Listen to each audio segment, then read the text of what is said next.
Юрий Гагарин стал первым космонавтом планеты. 12 апреля 1961 года началась новая эпоха в жизни людей. Эпоха полетов в космос.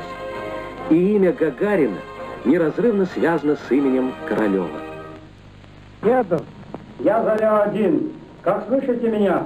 Буду вам транслировать команды. Прием.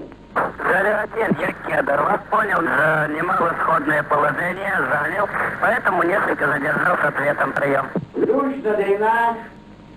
Ключ на дренаж. Есть дренаж. Зажигание. Кедр, я Заря-1. Зажигание. Понял, вас дается зажигание. Предварительно.